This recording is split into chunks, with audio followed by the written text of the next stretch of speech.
Thank you very much, Fernando. Good afternoon and welcome to this online event. Boa tarde, bem-vindos, bem-vindas a este evento online. For this event, we will have simultaneous translation, English, Portuguese, Portuguese, English. In your meeting controls at the bottom of your screen, click on Interpretation on the globe icon. Click on the language you would like to hear. If you prefer to hear only the interpreted language, click Mute Original Audio. Para este evento, teremos tradução simultânea, inglês-português, português-inglês. Na parte inferior da tela, clique em Interpretação, no ícone do globo. Clique, então, no idioma que você gostaria de ouvir, e se você preferir ouvir apenas o idioma interpretado, clique em Mute Original Audio, ou seja, silenciar o áudio original.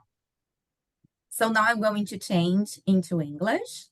I'm Carla Casal da Silva from the Internationalization Hub, iHub, the Inter-American Organization for Higher Education, IOHE's official consultancy services partner here in Brazil. I'll be the master of ceremonies of this panel entitled Research, Promotion, and Funding in Canada and Brazil, Orientations, Priorities, and Strategies, promoted by the Inter-American Organization for Higher Education, with the support of the International Education Division of Global Affairs Canada, GAC. This panel is the first activity of a series of events that are part of the Canada-Brazil Research Development Partnership that aims to promote bilateral scientific cooperation between Brazilian and Canadian higher education institutions. This event is being held via the Zoom platform for those institutions that have signed up to the program and will be taking part in all the activities planned in the project. However, we are also broadcasting as a webinar for our partners who are interested in participating as listeners. The chat function is available for you, the Zoom participants, to make comments or ask questions. We also encourage you to use this tool to introduce yourselves, the institution you come from, and your country of origin. We kindly ask you to keep your microphones on mute during the presentations, because after the presentations, there will be time for questions. Now I'd like to thank our guest speakers, Dr. Ted Hewitt, President of the Social Sciences and Humanities Research Council in Canada, Ms. Mano Barrubeshi, Vice President of the Association for Research and Technology, Social Sciences and Humanities Research Council, Canada, and Ms. Flávia Cerqueira, Advisor for International Cooperation at the National Council of State Research Support Foundations, or Conselho Nacional das Fundações Estaduais de Amparo à Pesquisa, CONFAP, Brasil. I would also like to thank other colleagues, professors, researchers, and everyone else who are here with us. Now, I would like to welcome David Julien, Executive Secretary from the Inter-American Organization for Higher Education, IOHE, for a welcome speech. David. Muito obrigada, Carla. Good afternoon, everyone. Bonjour à tout le monde. Muito boa tarde a todos. I will speak in English. I'm speaking today from University of Montreal campus on the Kanien'kehá:ka territories, where we pay our tribute to the ancestors that allow us to work, and we hope that their work will inspire more collaboration and wisdom in this research collaborative project. It is my pleasure to see friends and colleagues both in Canada and Brazil for this bilateral project. Some of you might know the story. This all started last year when we were, many of us were together at the Conference of the Americas on International Education. There was a high-level delegation participation from Brazil. We were lucky enough that on IOHE board in the previous cycle was Denise Pires de Carvalho, the current CAPES president and ex-secretary of higher education in Brazil. She was rector da Federal de Rio de Janeiro for a moment and was sitting on our board. So when she took office for the government, she said, Quando o Brasil volta, volta. So when Brazil is back, we're back. And this is a sign. When we were with the Canadian authorities in Las Vegas, Nevada last year for CAIE, everyone felt that, yes, Brazil was back, and there was this intention of pushing forward the bilateral agenda, specifically going beyond mobility, but really entering into research collaboration structures. So really this is where we kind of shaped up this project. So I would first like to start by thanking the International Education Division from Global Affairs Canada for their support, for their moral support and confidence, but also for the financial support that will allow us in turn to support your efforts in joining the mission to Brazil. We know that Brazil and Canada have a lot in common when we look at our landscape, when we look at our territory, and when we look at our field of activities and research, agro-food,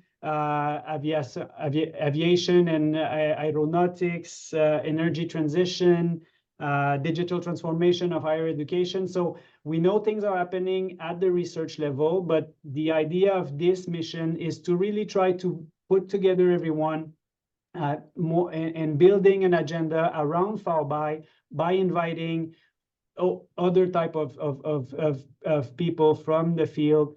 Some VP research will be there, some deans, some specific investigators. So we're very happy about the group. We are currently looking at a composition of 25 Canadians coming down to Brazil in Sao Paulo and in different states from approximately 20 institutions. Fernando will share some details later, but today's objective really of this webinar, and we're very happy to have the participation of on the Canadian side of SURJ and NSERC, and on the Brazilian side of CONFAPI.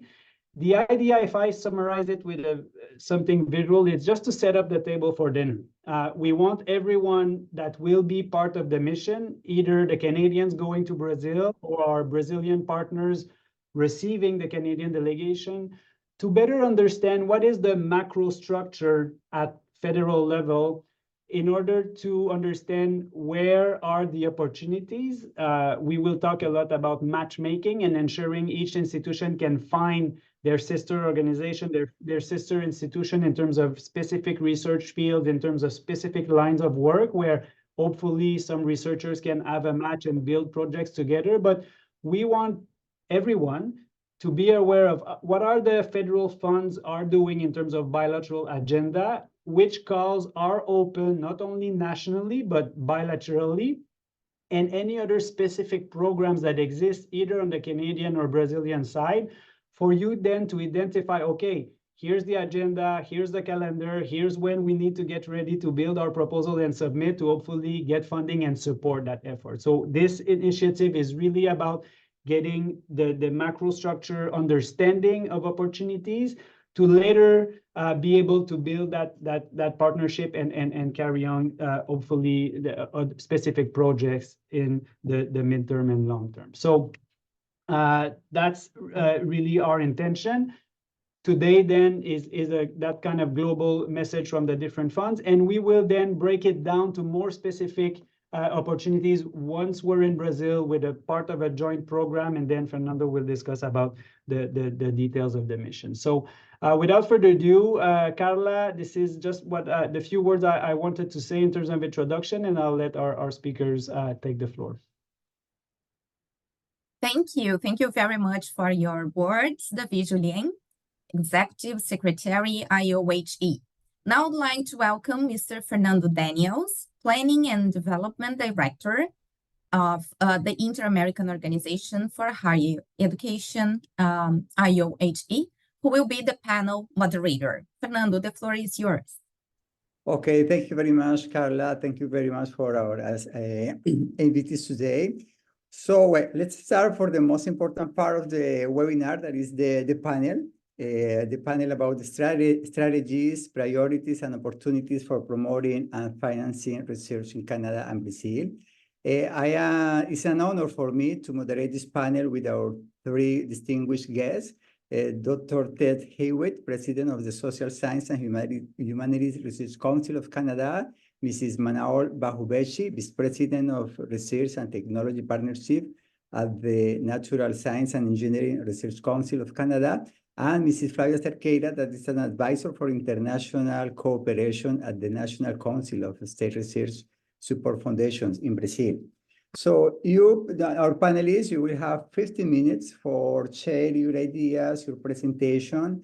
At the end of the presentation, we have a period for question and exchange. And our guests that are connected in the room have two options. The first option is to write your question in the chat. We will collect them and to share them with our panelists. And depending on the time, if the time is available, we'll take a few questions directly from the attendees. So we start with the first invitee, Dr. Ted Hewitt, that is the president of the Social Science and Humanities Research Council in Canada since 2015. Dr. Hewitt was also Vice President of Research and International Relations at the Western University in London, Ontario, where he has been Professor of Sociology since 1989. Dr. Hewitt has a close relationship with Brazil. He was a public policy scholar at the Brazil Institute of the Woodrow Wilson International Center for Scholars in Washington, D.C. And in 2018, the Brazil Minister of Foreign Relations named Dr. Hewitt as a Grand Officer of the Order of Rio Branco. That is one of the highest levels of merit in this country, for his many years of fostering bilateral business and research partnership between Brazil and Canada. Dr. Hewitt's current research focuses on national and international innovation systems, with emphasis on the role of universities, industry, and government in promoting economic prosperity in Latin America and beyond. He is currently the co-chair of the Canada-Brazil Joint Committee for Cooperation on Science, Technology, and Innovation, and a member of the board of the Brazil-Canada Chamber of Commerce. So, Dr. Hewitt, thank you very much for being with us today, and the floor is yours. Thank you, Fernando. Bonjour tout le monde. C'est mon plaisir d'être ici aujourd'hui. Boa tarde, colegas. Que prazer de estar aqui com vocês. I'll speak primarily in English, but certainly happy to answer questions in Portuguese or French as we move along. As Fernando said, I happen to run a funding agency in Canada, but I've been for most of my career Brasilianista. So I've been studying Brazil for a long time and have built up over the years many solid connections with colleagues in Brazil. There are three things I wanted to talk about today. And basically, as David had said, more to set the table as opposed to give you strict up detail on where you would go to seek funding to do work in Brazil. I'm going to give you some directions and how these things work. And of course, Manal is going to help me with that when I'm done and talk a bit more about opportunities from her world. But it should give you a good sense of what's there and what's not there and how you would get at that. One of the things I would say is, having spent basically all my adult life studying Brazil as an academic, is that in most of that time, it was not easy to find money to do international work or to seek international collaboration and to find funding for that. I was supported by SSHRC, certainly for travel. I received support from IDRC many years ago, but for the most part, that was just for me. It was near impossible to fund collaborative work or to be able to provide support to my colleagues in Brazil with whom I was working. So things have changed a lot in recent years, and this is why I want to speak with you today to explain how things are working. So three things I want to talk about. One is the joint committee that Fernando had mentioned and its importance to this whole venture. Secondly, I want to talk a bit about SSHRC, SSHRC, and the programs that we have and how they can promote collaboration. And then thirdly, I want to talk about some of the tri-agency funding programs that we've created that strongly support international collaboration in different ways, which I'll explain, and then that will open the door for Manel to clean up everything I've missed and to talk a bit about, you know, the things that are happening at NSERC and elsewhere. So first of all, the Joint Committee is an important body that was established in and around 2012. It consists, at least in its original conception, of members from academia, from business, from government. Its primary goal is to promote exchange between Brazil and Canada in science, technology, innovation, between academics and industry and other sectors. And it does that in a variety of means, which include monitoring of current activities.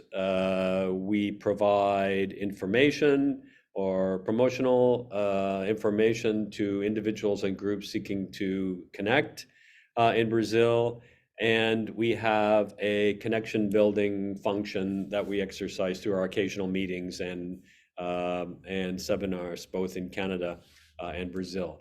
There is a small funding component to this. It's called the Canada International Innovation Partnership Program, which is run by the National Research Council, which is primarily focused on supporting collaboration between industry and science and research institutions in Canada and Brazil. And I think its current budget is about $1 million, so it has not been the biggest source of funding to promote collaboration between the two countries.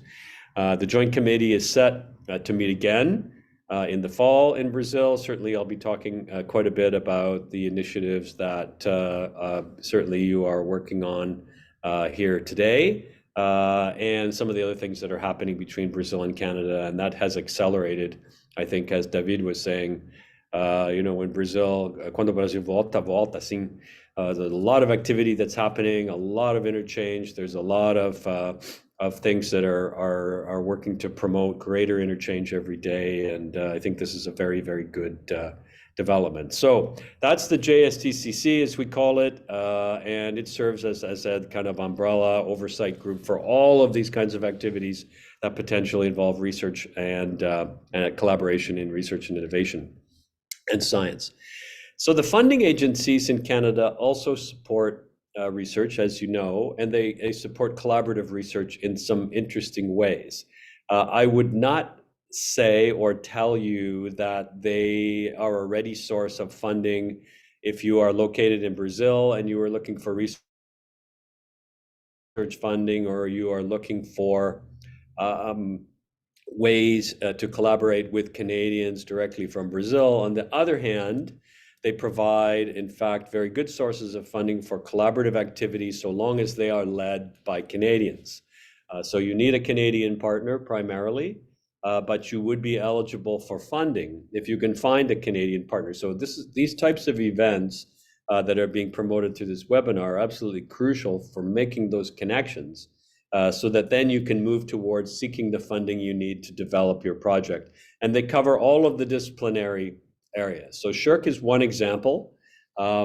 We have at SSHRC a long-time policy where we will fund international co-applicants in all of our programs except for one, which is called the Insight Grants Program. But for all of our other programs, you can apply with a Canadian applicant and you can be funded to do research in Canada and Brazil, or wherever the research is being located, through mechanisms that we have developed. So this is an important opportunity to be able to secure funding to promote collaboration. Some of them are very large. We have partnership grants that involve Brazil, $2.5 million or more. And whatever funds are required to carry out research in Brazil, or whatever funds are required by the Brazilian partners to help carry out that research, are covered through the grant, through university to university transfers, which are permitted. We also participate in special programs with Brazilian funding agencies. I would say particularly at this moment through FAPESP, because FAPESP has the longest history and the greatest ability in terms of resources to participate in those events. But we have had conversations, Nicole, with the CONFAPI to try and expand out some of that participation to other funding agencies in other states. I've had many conversations with Paraná, with Minas Gerais, with Rio de Janeiro, to try and get them more involved in some of our joint programming initiatives. One of them we call the Transatlantic Platform, which is a program that we set up with FAPESP and funding agencies in the US and Europe to promote research that involves or focuses on issues that cross the Atlantic. So that's something to look. I'll put some of the websites up for these so you can check, but there we encourage teams, the formation of teams across 2 or 3 countries, and that funding is then distributed across those teams to do that work. So that's another kind of funding opportunity that we have that is different from the eligibility programs that we have in place for Brazilian or other international co-applicants. We also have some tri-agency funding programs. There are a number, I won't name them all. I'll give you a website for that. One of them is called the New Frontiers in Research Fund. It has a small grants program and it has a large grants program. This is primarily for multidisciplinary or cross-disciplinary research. It is open, like SSHRC programming, to international co-applicants. So we encourage the formation of international teams. Canadians apply with Brazilian researchers, with Belgian researchers, with researchers from anywhere. They are funded directly and 100% by the program, and then the funds are shifted where they're needed to undertake the research, subject to our eligibility requirements, which is typically not salary, but funds for travel, research costs, and research associates and students and so forth. These are big programs, high value. They're very prestigious.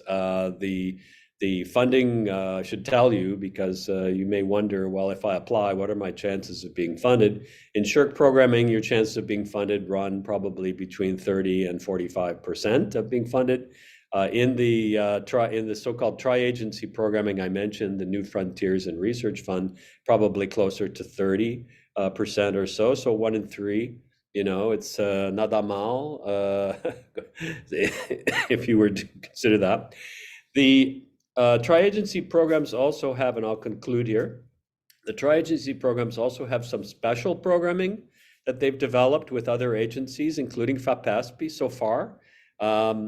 One involves a recent call on climate change mitigation, which involves contributions from funding agencies from 8 countries to develop international teams to develop programming or projects that work to mitigate the effects of climate change. I know that USP was a participant in that call from a visit I made there a while back, and other Brazilian institutions also, and they were funded or would have been funded through FAPESP in the state of Sao Paulo. We would like to expand that.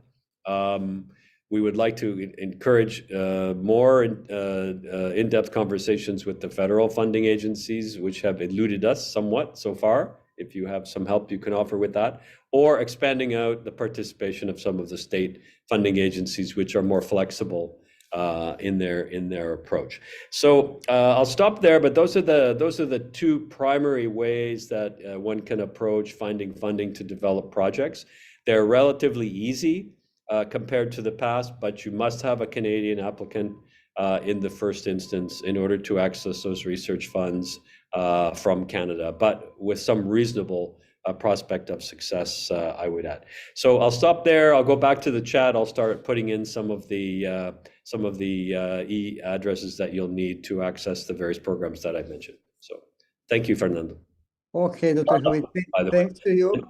Thanks to you. Very interesting, the activities of the Joint Committee, Brazil and Canada, and other initiatives that you are promoting. So now we're going to let the floor to Mrs. Manal Bahubeshi, that is the Vice President of Research and Technology Partnership at the Natural Science and Engineering Research Council of Canada. Mrs. Bahubeshi joined the Natural Science and Engineering Research Council in October 2020 as an Associate Vice President of Research Partnership, and she has guided the expansion of the strategic partnership and the launch of the Natural Science Alliance Programming in support to the Government of Canada National Quantum Strategy.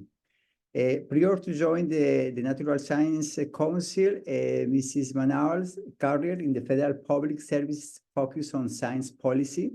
She was the Director of Granting Agency Policy and Programs at Innovation, Science and Economic Development Canada, where she managed the relationship with the granting agencies, advancing significant initiatives such as the Fundamental Science Review, the new budget investment for the granting agencies, and the creation of the numerous 3 agency program. Mrs. Manal has a master's degree from the Norman Patterson School of International Affairs at Carleton University. Mrs. Bahubeshi, thank you very much for being with us, and the floor is yours. Thank you so much for that introduction and for the invitation to be here. I'm also joined by my colleague, Katie Wallace, who's the Director of Strategic Partnerships and a very important person to know in terms of facilitating collaborations with researchers supported by NSERC and our international partners. So I just have a presentation that I will go through relatively quickly. I think Dr. Hewitt provided a great overview in terms of the broader perspectives and the tri-agency. My objective here will be to introduce you a bit to NSERC and some of the opportunities and the avenues that we have for international research collaborations. So I'll move to the next slide, Katie, please. So in terms of a brief overview of NSERC, we're the granting agency that supports natural sciences and engineering research in Canada, the largest provider of grants and scholarships in the natural sciences and engineering disciplines. Our annual grants budget is $1.3 billion more broadly, and the numbers here show you sort of the scope of the kinds of research organizations and, of course, individuals and partners that we have support. In terms of the next slide and sort of just a brief overview with respect to our objectives when looking at international partnerships, certainly very much driven by the importance of sharing ideas and building connections across borders, and recognizing increasingly the complexity of the challenges that we're facing require international research collaboration. So very keen to support and foster research collaboration, and the elements that we look at, of course, are building new strategic international partnerships, providing also support for researcher-driven funding and support for international engagement, and promoting international initiatives both at a bilateral and multilateral level, and also how we can increasingly provide some leadership in global science policy initiatives. The next slide gives you a bit of a sense of some of the elements that we continue to be focused on and also driven by in terms of our engagement. Equity, diversity, and inclusion, of course, is an important element that we continue to build on as a pillar throughout how we support research. Research excellence, of course, looking at what that means in different contexts. Of course, implementing the DORA principles as well. And research security, which, if you have not heard, is also a really important part of how Canada is increasingly underscoring how we support and protect research, while ensuring that we are being as open as possible and still fostering international research collaborations, which continue to remain very important to us. But being more mindful of the importance of safeguarding how research is conducted and encouraged across collaborations, and also domestically within Canada. So in terms of the next slide, just wanted to give you a bit of a sense of the kinds of international engagements we have been fostering and supporting. NSF, National Science Foundation in the United States, has been an increasingly important partner with us. We've done some bilateral work with them, but increasingly have been engaged into the global centers on a multilateral basis. And they have, in the most recent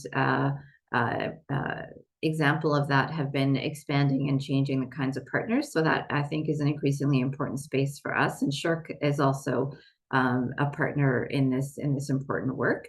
The Belmont Forum, which I understand Brazil is also a part of, And there's other elements with ANR in France, CNRS as well, and DFG in Germany. And the kinds of areas that we've collaborated on across these partnerships have included quantum, AI, and that list continues. The NSF Global Centers has been focused on climate change. So really interesting and evolving opportunities that are broadening the scope beyond sort of the kinds of partners we've had more traditionally.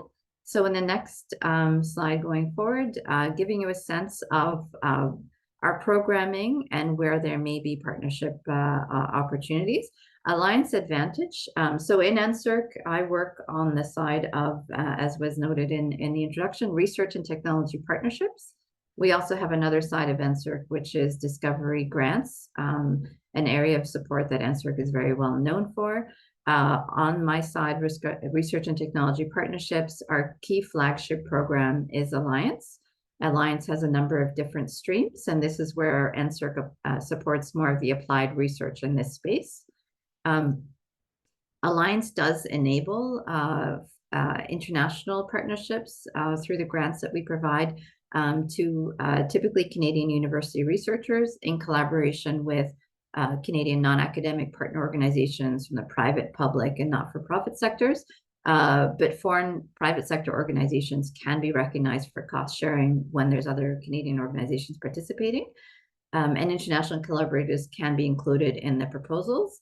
A slight distinction from SSHRC, I think, in that our funding tends to go to sort of Canadian domestic researchers. But while we foster and support international collaborations, we encourage those international partners to have their own dedicated funding. So the overview gives you a sense of the scope and scale. It's a pretty broad opportunity in terms of funding from $20,000 to $1 million per year for up to 5 years. So the more focused, in the next slide, you'll see our more focused offering with respect to international collaborations. We're very proud of this initiative. It's still developing and growing. It's something that we launched in the last couple of years. So Alliance International grants support Canadian university researchers working with leading international academics. Unlike Alliance Advantage, which I just mentioned, the scope here is a little narrower, and this is only academic to academic collaborations. Alliance Advantage supports a broader range of partners, including not-for-profit, industry, etc. But Alliance International, we've started by focusing it simply on academic to academic partnerships. There's a smaller scale grant that sort of helps do sort of a bit of an introduction, facilitate the growth of a collaboration. So it provides 1 year, $25,000. And then the collaboration grants are up to 3 years, $100,000 per year. In the efforts to sort of streamline collaborations, what we do here is typically rely on the international partner to have already had a peer-reviewed application in their national sort of organization and peer review, similar to NSERC, whatever peer review funding from their national funding agency, we would defer to that. And we would hope that for the Canadian academic here to receive funding is that they be well represented in that international partners application. So there is the Canadian academic, there's a description of what they would be contributing to the project that has been peer reviewed by the national funding agency in that partner country. And they are seen to be, the Canadian would be seen to be an integral part of that joint project. So NSERC would then defer to the peer review conducted by that national funding agency in that international partners country. And then we would provide funding once that goes through our process to complement and support that. We have already had some success with partners in Brazil. We've supported 10 Catalyst grants with a Brazilian partner, including one in quantum, for example. And there have been 4 successful collaboration grants that NSERC has supported that include partners in Brazil. So this is still an emerging area, and we're hoping to see more such collaboration, but we're excited to see that that has already started between Canadian and Brazilian research colleagues. So in terms of where I will finish it off with just a quick overview of training and capacity building. Through the grants that we mentioned, a significant portion of those go towards training emerging sort of researchers. When I say that, I mean research trainees, masters, PhD, postdoctoral fellows, for example. I think the numbers are upwards of 60 to 70% of each NSERC grants goes to supporting research trainees in that manner. It depends on the grant, but that's a rough estimate. In addition to that, we have direct talent awards for postgraduates, postdoctoral fellowships, and some of the tri-agency awards, the Canada Graduate Scholarships, the Vanier Canada Program, and the Bantings. Some of these are sort of limited to Canadians, but some are open to international applicants, whether studying in Canada, typically studying in Canada if they're international. So this just gives you a sense of those offerings also that foster international engagements and attracting and retaining talent on those sides. So I will leave it there and happy to address questions in the chat and later as guided by the moderator. So thank you. I know we went through that very quickly, but Katie's also joined me here. And of course, we're always happy to follow up after this session if other questions come to mind. Okay, thank you very much, Manuel. And thank you to our panelists. They are being very respectful of the time. So we will have extra time for the change question. So now let me switch into Portuñol. Fernando, if you allow me just one complimentary comment before to switch on the Brazilian side. Pour les collègues du Québec qui sont là, bonjour à tout le monde.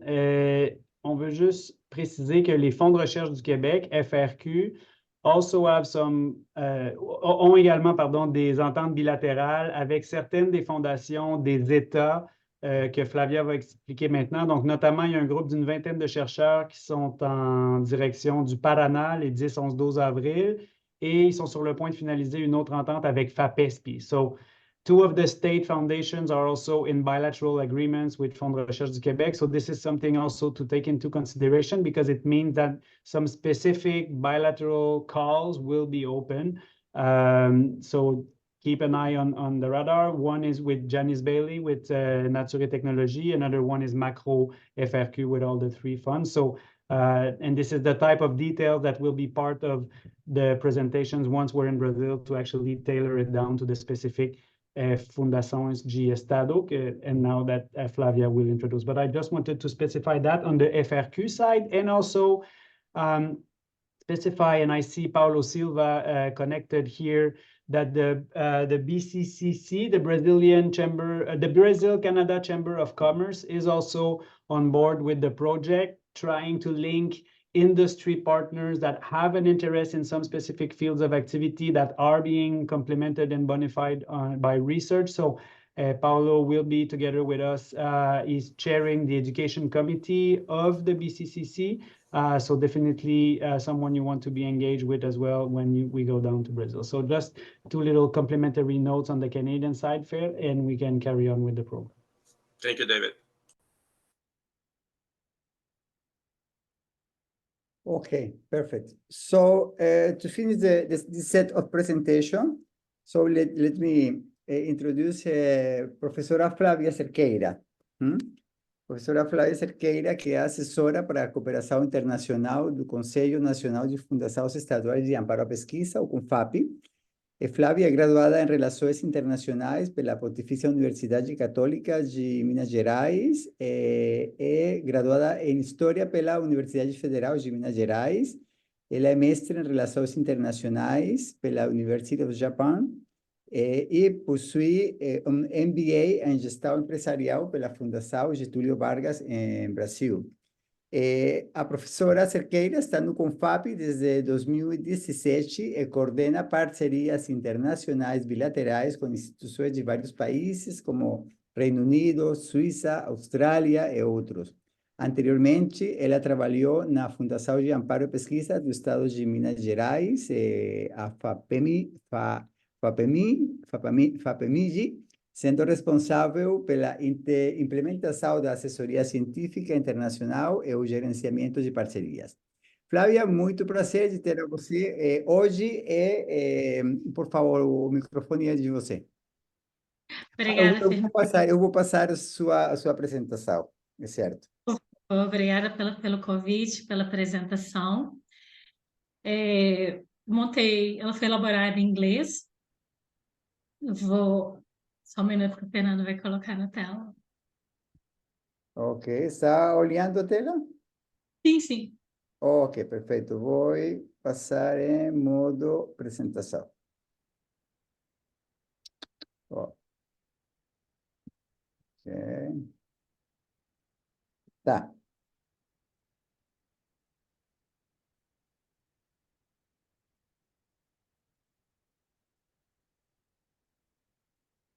Ok, Primeiro, adiante. pode, por favor, primeiro slide. Esse slide possui o objetivo de apresentar, principalmente aos participantes canadenses, como é o sistema de ciência, tecnologia e inovação brasileiro. No nível federal, existe a CAPES, que ela tem a função básica de capacitação de professores, seja professores de ensino médio até de universidades. Temos o CNPq, que ele está vinculado, a CAPES é vinculada ao Ministério da Educação, enquanto o CNPq é vinculado ao Ministério de Ciência, Tecnologia e Inovação, que já possui uma função de apoio a projetos de pesquisa. E temos também a FINEP, que está relacionada a projetos de inovação. No nível estadual, todos os estados brasileiros possuem uma fundação de amparo à pesquisa, que nós denominamos como FAPES. Elas são reunidas no nível federal como CONFAP, mas o CONFAP ela possui um objetivo de representação das fundações estaduais no âmbito federal. E também há também ciência, tecnologia e inovação sendo realizada pelo setor privado, seja nas grandes empresas, nas startups e spin-off. A próxima, por favor. Então, o CONFAP ele tem como principais características a cobertura nacional e a sua capilaridade. Como eu informei, ela representa as 27 fundações estaduais. Atualmente, todos os estados brasileiros possuem uma fundação. A última a ser criada foi a FAPER, que é a FAP de Roraima. E o CONFAP em si foi estabelecido em 2006. Uma importante característica do CONFAP é a sua capilaridade. Ela possibilita que uma ação tenha um alcance nacional, que ela alcance todos os estados, reconhecendo as diferenças regionais.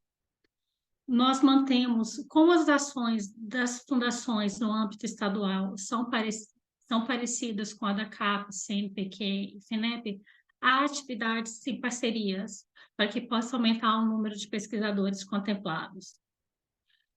Em relação a parcerias internacionais, mantido parcerias com a Austrália, Estados Unidos, Alemanha, Itália, Suíça, Bélgica, Espanha, Colômbia, Reino Unido e União Europeia. Infelizmente, no momento, não temos parceria estabelecida com o Canadá, já tivemos algumas conversas, mas ainda não há, porém teremos interesse. Próximo, por favor. Essas são as fundações, são as 27 fundações, para vocês terem uma ideia. Próximo. A ideia de como é que é feito o apoio da FAP em relação à parceria internacional. No primeiro momento, o CONFAP assina um acordo de cooperação ou um memorando com um parceiro internacional que tem o objetivo de ser um acordo umbrella, um acordo guarda-chuva. Em seguida, o CONFAP e o parceiro vão elaborar e lançar uma chamada. Antes do lançamento, é verificado quais FAPs que possuem interesse em participar, e essas FAPs assinaram um termo de adesão. E cada FAP que apoiará a atividade, ela vai ser de acordo com as suas orientações e modalidades e pode publicar essas próprias orientações. É importante ressaltar que o apoio financeiro da atividade vem das FAPs, não é do CONFAP. Por isso, essa necessidade de todos esses passos, essa verificação de quais FAPs vão participar. Próximo. Em relativo a áreas prioritárias, o CONFAP, por meio das FAPs, o CONFAP e as FAPs, em suas atividades, elas possuem a missão de apoiar a pesquisa e a inovação em todas as áreas do conhecimento. Entretanto, há uma atenção em algumas áreas, como, por exemplo, ciências da saúde, STEM, meio ambiente, agricultura, biotecnologia, inteligência artificial. Todavia, essas áreas prioritárias, essa área de interesse especial, pode ser diferente de FAP por FAP. Isso vai depender da prioridade definida pelo Estado. Próximo. As atividades com parceiros internacionais apoiadas pelo CONFAP podem ser de 3 tipos, principalmente 3 tipos. A primeira é a mobilidade. Então, existem alguns tipos de chamadas com parceiros.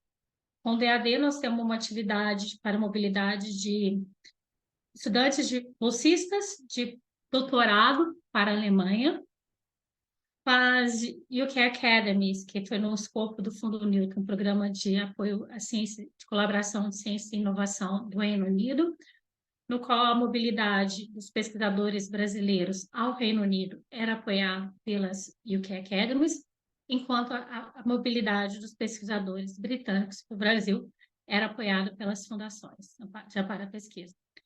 Temos o grupo GCUB, qual nós apoiamos, com o GCUB, nós apoiamos a chamada dessa instituição, que é direcionada à vinda de estudantes estrangeiros para o Brasil, para programas de pós-graduação das universidades membros. Existe também o apoio, atividade com o Conselho Europeu de Pesquisa, que é a mobilidade de pesquisadores brasileiros para projetos multidisciplinares e de fronteira do conhecimento, financiados pelo ERC. E a mobilidade pode ser um item que vai ser financiado numa chamada de propostas. Próximo. Relativo ao workshop, foi apoiado com o British Council, o Research Links, que ele tem o objetivo de motivar a construção de redes de pesquisadores brasileiros e britânicos, especialmente dos jovens pesquisadores, e o Research Connect, no qual ele é direcionado para o pesquisador brasileiro, com o intuito de motivar a publicação da pesquisa em jornais internacionais, em revistas internacionais. O workshop também pode ser um item definido em uma chamada de proposta entre os 2 parceiros. O apoio ao projeto, alguns exemplos. O primeiro exemplo é a chamada conjunta, que é um parceiro internacional com o CONFAP, no qual as FAPs vão aderir, por exemplo, que foi realizado com a UKRI. Com a Fundação Bill e Melinda Gates, o CONFAP apoia, quando eu falo as FAPs, ela apoia projetos de pesquisadores que foram com valor, apoia projetos aprovados pela Fundação Bill e Melinda Gates de pesquisadores das FAPs participantes. Esses projetos recebem um apoio adicional. Com o Ministério da Educação da Austrália, os projetos aprovados por um fundo de pesquisa ou universidades reconhecidas pelo Ministério da Educação são elegíveis para solicitar o apoio das FAPs do coordenador brasileiro, no intuito de realizar parte da pesquisa no Brasil, e também participamos de chamadas multilaterais no escopo do Horizon Europe. Por exemplo, Biodiversa, Water for All. Próximo. Esse slide mostra todos os parceiros do CONFAP. O próximo. A minha ideia agora é ressaltar um pouco de uma atividade coordenada pelo CONFAP, direcionada para os estados da Amazônia Legal. Chama Iniciativa Amazônia Mais 10, que possui o objetivo de apoiar a pesquisa e nos estados da Amazônia Legal, promovendo a interação natureza-sociedade e o desenvolvimento sustentável e inclusivo da região. As linhas de ação, por meio de projetos de pesquisa, no qual são projetos que são pesquisadores de vários estados brasileiros participando, e um deles tem que ser do estado da Amazônia Legal. Programas de mobilidade direcionados a estágios de pesquisa de curto e médio duração para estudantes desde o ensino médio à pós-graduação, para desenvolvimento de projetos em institutos de pesquisa e universidades dos estados da Amazônia Legal. A região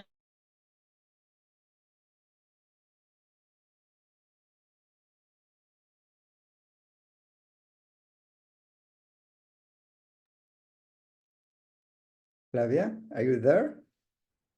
Sim. Ok, continua. E as expedições científicas. Próximo.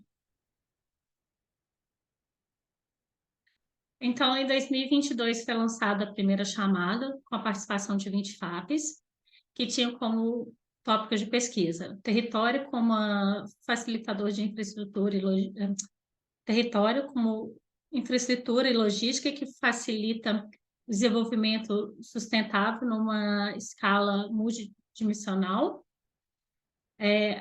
Amazônidas como protagonista de conhecimento e apreciação da biodiversidade e adaptação ao clima, à mudança climática, e fortalecimento das cadeias de produção. Os principais requisitos dessa chamada tinha que envolver, cada proposta tem que apresentar pelo menos 3 pesquisadores de diferentes estados brasileiros, e um desses pesquisadores devem ser de universidade ou instituto de pesquisa da Amazônia Legal. Foram 39 projetos aprovados de 19 FAPs. E os projetos do estado do Pará, Amapá, Acre e Rondônia receberam bolsas de estudos do CNPq. Próximo, por favor.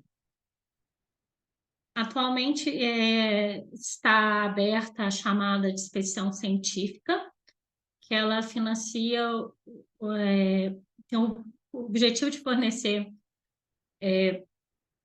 apoio financeiro para expedições científicas que busquem documentar a sociobiodiversidade e suas relações com a sociedade na Amazônia brasileira. O prazo para submissão de propostas é dia 29 de abril deste ano.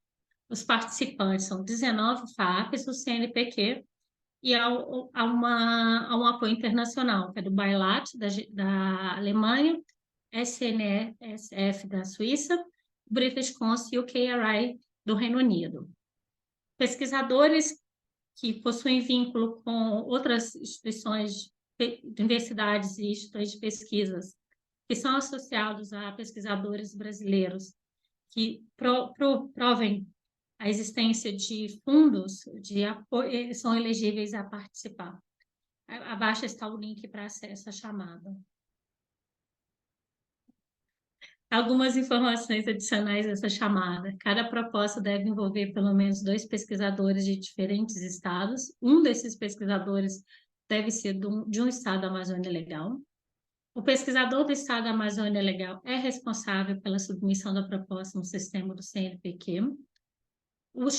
As equipes devem incluir pelo menos um membro, não necessariamente o coordenador ou o principal pesquisador, um membro que ele tenha conhecimento conhecimento tradicional relacionado ao território sobre a pesquisa, que pode ser povos originários, quilombolas ou de comunidades tradicionais. A inclusão dos membros, deste membro deve refletir no projeto de pesquisa. A duração da proposta é de 36 meses. Não é obrigada a participação de pesquisador estrangeiro. O valor mínimo de cada proposta é R$400 mil, mas não existe o máximo valor a ser solicitado. E a contribuição das FAPES envolvidas em cada proposta deve ser proporcional ao esforço de pesquisa no equivalente ao Estado. Não existe nenhuma obrigação que por um ICOM Match Fund de todas as FAPES.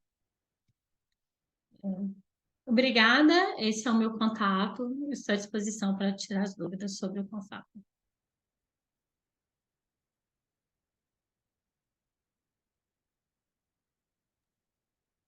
Ok, perfeito, Flávia, muito obrigado. So we have some time for questions at this moment. Just let me, we have a first question for Dr. Hewitt.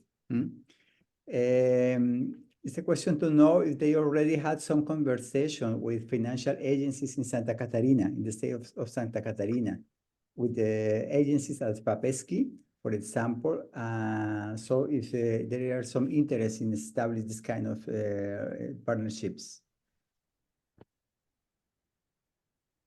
Not yet. I have been to Florianópolis and to the Universidade Federal, Santa Catarina, but we have not had discussions around collaborative funding in the past. There certainly are projects that I'm aware of in computer science and IT and other areas, but there is no specific funding agreement between at least of the agencies that I'm connected with and anything in Santa Catarina.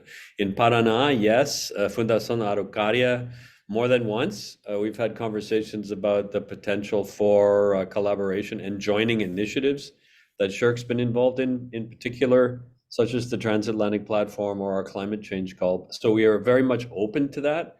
And I'd be more than happy, and I'm sure as Manal would be, to having those discussions. Okay, thank you, Ted. So we don't have any more questions on the chat. I don't know if anyone is interested in raise your hand. Yes, we have Nicole, please. Hi, good afternoon, everyone. Thank you for the opportunity to learn more about the opportunities for funding in partnership with the Canadian organizations. That was very interesting. I'm actually located here in Santa Catarina, and we would very much like to invite you all to come down and visit on Friday after FAUBI. And I wanted to respond to the question about FAPESCI at the moment. There is a call open for researchers. So it's not a terribly large grant, but for postdoctorates, you would be looking at 12,600 reais. So that would at the very least cover airfare. And then for people with their doctorate, you're looking at 7,800. So there are opportunities right now available for collaborating with researchers here in Santa Catarina. And I've been in touch with both Fernando and David to create a program that I think would be very interesting for you all, together with FAPESCI and UFSCI. I'm the president of the Chamber of International Relations for ACAFI. We're an association of 14 universities. So if you'd be interested in joining us, we'd love to have you. Thank you very much. Okay, thank you, Nicole. And now we have a question from Sonia De Benedictis from the CEGEP de Saint-Jérôme in Quebec. Yes, thank you. I have a question for NSERC programs. I was wondering, because during the presentation, you were speaking about some grants that are only being that are made for Canadian university researchers. Is there some opportunities for colleges, Canadian colleges, to get some grants to develop those international partnerships? That's a great question, Sonia, and it's one that has come up with our college associations recently. We have a dedicated college and community innovation program for our colleagues in Brazil who may not be aware with Canada's funding approach. So this is dedicated funding for colleges. We have been starting to explore the opportunities for international collaborations through that. And of course, there have been ongoing new and ongoing discussions more broadly. So we'd be happy to engage you more, Sonia, on that. But it's still a work in development. Colleges can certainly be co-applicants with university partners on virtually all of our programming, but more to be done, I think, in the space of colleges and international research collaborations. Okay, thank you very much, Sonia Manao. Now we have a question from Professor Paulo Simoes from Mackenzie University. Paulo, adelante. Thank you, Fernando. Thank you all for putting together this webinar. It's very informative, and I have a two-part question. One specific about the Alliance program, because if I understand right, is you have a catalyst, let's say initial model just to trigger collaborations for 1 year. I assume travel money mostly. And for the other one, that's my question there, is that, so you mentioned you have a kind of, the program will cover some sort of extension to a peer review already running funding. So I'm wondering about the timescales, right? Because a FAPESP regular project runs for 2 years. So depending on how long it takes to prepare everything, and then when you get the Canadian funding, the FAPESP one is ending, right? So how that work, and if for some of these projects, if you could use funding for scholarships for PhD students, Canadian money to Brazilian students in Brazil. Thank you.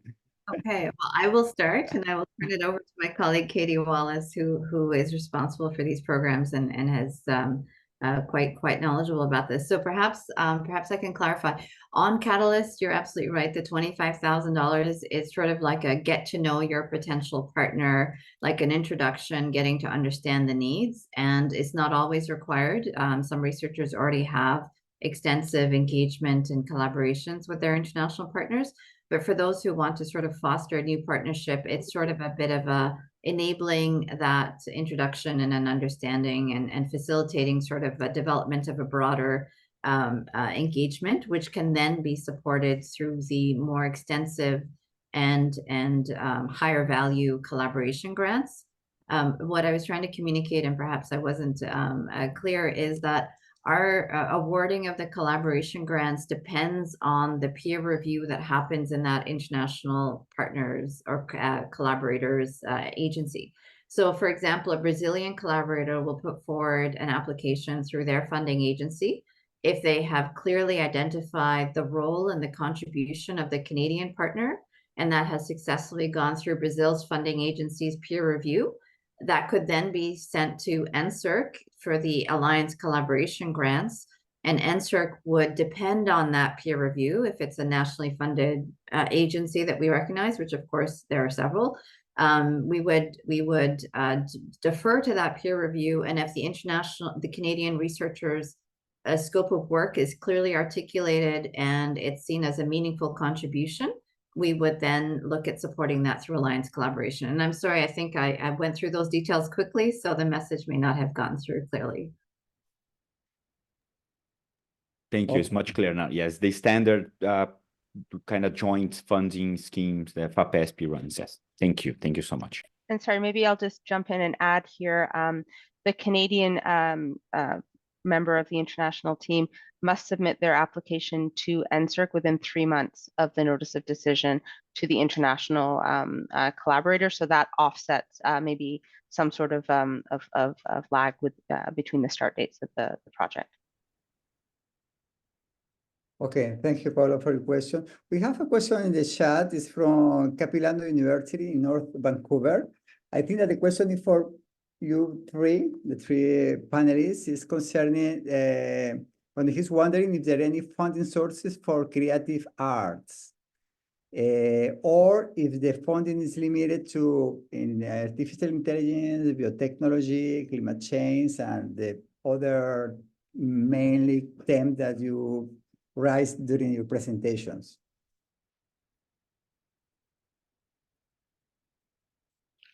So, I mean, I can talk to that a bit. And if you're talking about the arts as performance, then it's not my agency. It would be the Canada Council, which I know less about in terms of their international links, but certainly you can check the website. Excuse me. If you're talking about the arts as research into the arts history, research on performance, the role of the arts in well-being or community development, then it's my agency, then it's SSHRC. So you would have to distinguish between the two and check either the website I gave you for SSHRC or the Canada Council for the Arts. Okay, we have another question that is related to Social Science Humanitarian Research Council. The question is there are any, to clarify, Social Science Humanitarian Research Council or another Canadian funding body needs to form a partnership and an MOU with CONAPI in order to move forward with any type of proposal through CONAPI or any of the FAPIS calls, or if there are any plans for this kind of partnership. And these are things, we continue to discuss because we have excellent relationships with FAPASPI, which can be duplicated, transferred to other FAPIs if they're willing, and if they have the ability and the resources to participate, in ways that would provide for a meaningful source of funds for researchers in the two countries. So we're more than happy to have those conversations or to join other initiatives that already exist. Okay, perfect. Flavia, I don't know if you have any considering about the last question about the role of creative arts in the financing, just to know how it works from the Brazilian side.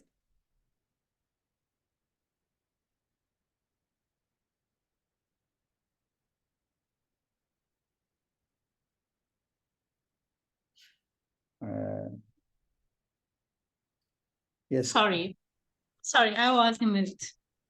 COFAPI, through the FAP, is financing research in all areas of knowledge.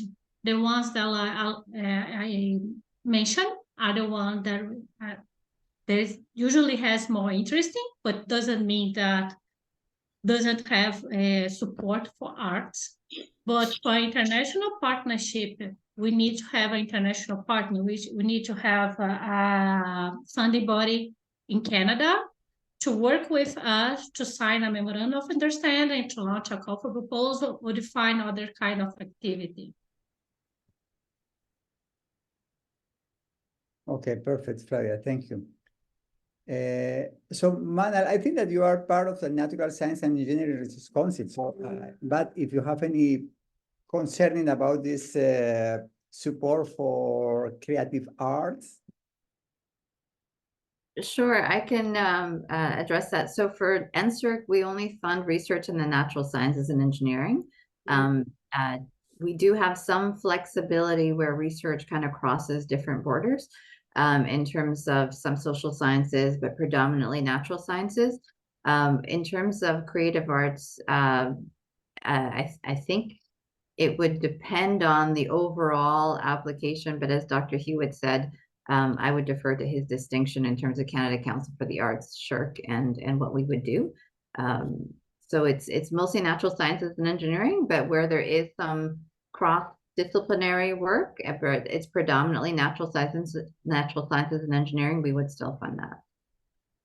Okay, thank you. So there is another question from Mr. Mohammad Buzara.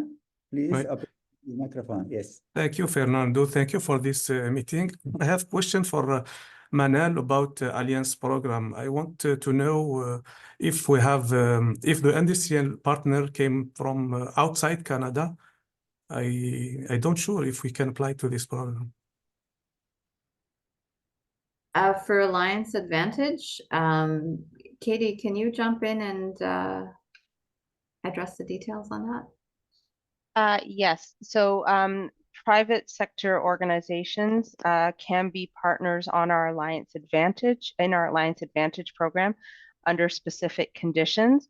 For example, foreign companies, if they partner or include a Canadian company as well. We do also allow for multinational organizations as well to be partners on Alliance Advantage applications. There are specific conditions that apply, and so I can put those in the chat. Can't make a broad statement of whether or not yes or no. There are specific criteria that need to be met. For the Alliance International grants, industry partners, public sector partners, and not-for-profit partners cannot be part of the proposals. Does that answer the question? Yes? Okay, thanks. Okay, thanks. We have a question in the chat that I suppose that is addressed to Flavia, is concerning what are the possibilities for colleges in Canada to obtain funding in collaboration with the Institutos Federais. The Federal Institution of Brazil in Brazil are eligible to request resource from the state fund agencies. So if they are eligible for the Canadian financial agents, they are eligible to submit a joint proposal in a future call for proposal. Okay, perfect, Flavia. Thank you very much. So we would like to show you briefly the next step of the mission. As you know, we are at this moment performing a matchmaking methodology. So most part of you send your questionnaire. Thank you very much for participating in the survey. So we are currently analyzing the questionnaire. The main objective is to establish what are the best partnership and to guide also the possibilities for the technical visit that we are going to perform in Brazil. So we will have the preliminary results in this week, and we're going to program the first matchmaking meeting for the next Wednesday, April 3. Yes, at the same time, we're going to keep the same time just to make more easy the agendas. We know that it's a last minute convocation, but this is very important at this moment because the result of the matchmaking will provide us what are the best partnership that could be performed. But we need to validate this information with you. It's why we are programming this next meeting for the next week in order to establish, to be sure that what the results of the matchmaking are conform with your expectation. And with this result, we can define what are the visits to be performed. So we're going to send you an email with all the information about this, an email today. But this is the next step. And then we're going to perform the next meeting will be in Sao Paulo. During our meeting in Sao Paulo, we have, as you know, 24 to 26 Sao Paulo. So 24 is in 24 to 26 in Brazil. So 24 is the meeting that is at the end of the conference of OBAI. 25, we're going to have a meeting in Mackenzie University in the morning, and in the afternoon, we're going to have to start the visit. So the people that stay in Sao Paulo are going to start the visit in Sao Paulo, and the people that are going to travel to other states or cities in Brazil. So we're going to coordinate for the flights, and usually the visit will be held on Friday, and we expect that you are coming back to Sao Paulo Friday night or Saturday morning. So we're going to send you an email just to wrap up this information. Yes, and we have with us Carla that are coordinating the matchmaking methodology. So she's going to support us in the next meeting and in the following activities. So we think that it's okay for the question. We don't have any more questions. So we are to the closing word. I give the floor to David Julian. Please, David, for the closing remarks. Merci, Fernando. Well, first of all, I'd really like to thank Ted, Manal, and Flavia for their contribution. I think, yes, table is set, so we'll move to dinner very soon. A few complementary remarks. There were a couple of questions regarding the technological schools, and we know we will have some out of the 25. I think we have 5 or 6 representatives on the Canadian sides from either some CEGEPs in Quebec or some colleges and CICAN members in the rest of Canada. So that will, I can guarantee that I was in Brasilia last week. We spoke with CONIF, and CONIF is the National Association of Institutos Federais. They will be part of the activities in Sao Paulo. So we hopefully can then identify a potential line of work where CONIF can facilitate on that question of possible funding and some FAPIs being available for supporting EFs or applied research and technological schools. So that kind of matchmaking level will happen for those who are in CEGEPs or colleges. In terms of the Friday and the visits, I want to specify that, well, we heard from Santa Catarina, there is a proposal on the table, and thanks to the people at ACAFI and UNESCI for facilitating that.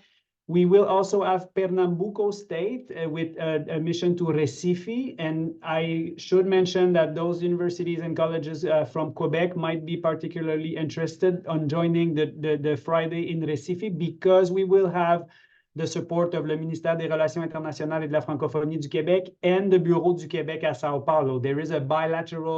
There are different bilateral ongoing projects between Quebec as a state or province and Pernambuco State. So we feel that they're working on digital transformation, Portal Digital. So we will have both the governor office, the FACEPI, if I'm correct, Flavia. FACEPI is the state foundation to support research in that state.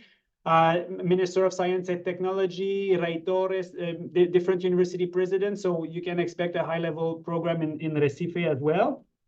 Fernando mentioned, and Ted also mentioned, the state of Paraná. Fundación Araucaria is very engaged, so there will possibly be an opportunity to go to Curitiba as well.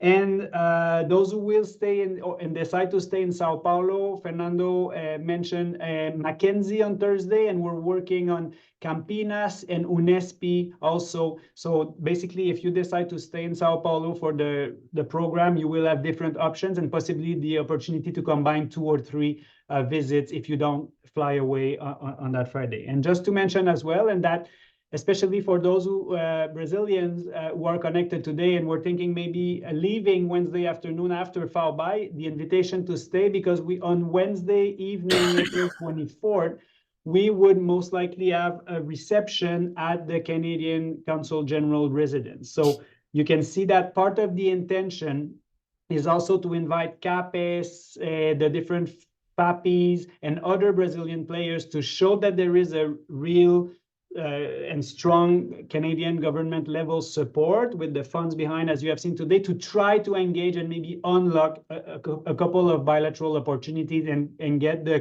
counterpart funding maybe on some specific calls. So we hope that this is some kind of a catalyst and a kickoff project, but we hope that this could lead to interesting discussion. So thanks again, everyone, for joining. I see Ted raising his hand. Maybe you have a small note, Ted? Juste pour clarifier, que tous les collèges sont éligibles pour le financement du CRSH.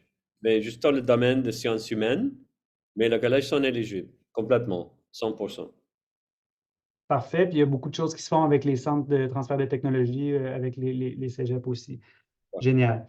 Parfait. Okay, Merci. so merci por cette clarificación. So I think we're good. Estamos ya preparados.